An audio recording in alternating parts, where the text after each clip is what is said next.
Hello guys, hi everyone. This is Nishant Oli from my blog. This is बर्दियाली blog Nepal. आज म चाहिँ तपाईहरुलाई देखाउन गइरहेको छु नेपालगञ्जबाट बर्दिया जाने बाटो र अहिले चाहिँ हामी छौं बाँके र बर्दियाको सिमाना मानखोलामा. मानखोलाले चाहिँ हाम्रो छुट्याएको छ जहाँ नजिकै सशस्त्र क्याम्प पनि रहेको छ.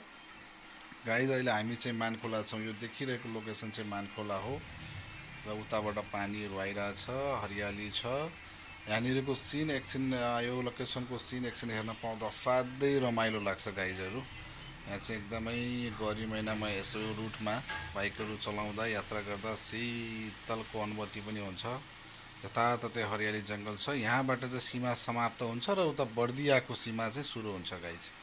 र जस्ट यसको छेउ नजिकै हाम्रो सशस्त्र प्रहरी एपीएफ को क्याम्प रहेको छ जहाँ पोस्टर पनि देखिएको छ र यहाँबाट सुरु हुन्छ गाइज बर्दियाको यात्रा.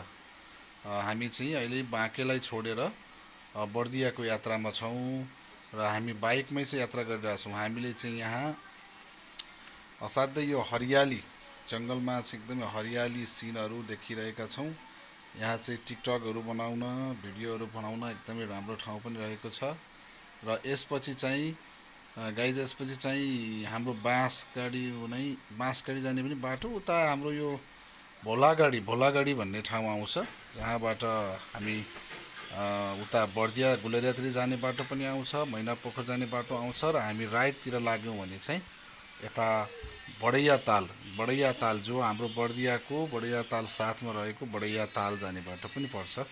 बडैयाताल भनेको बर्दियाको पर्यटकीय क्षेत्रमा पनि मानिन्छ जहाँ हामीले चाहिँ विभिन्न किसिमका माछाहरु चाहिँ पाउने गर्छौं र खाने सुविधा पनि रहेको छ. र गाइज आजको भिडियोमा चाहिँ मैले चाहिँ बाँके र बर्दियाको सिमाना चाहिँ देखाउन खोजेको हो. अब यसपछि बाँकी अरु कन्टेन्टमा चाहिँ म अरु रहेको कन्टेन्ट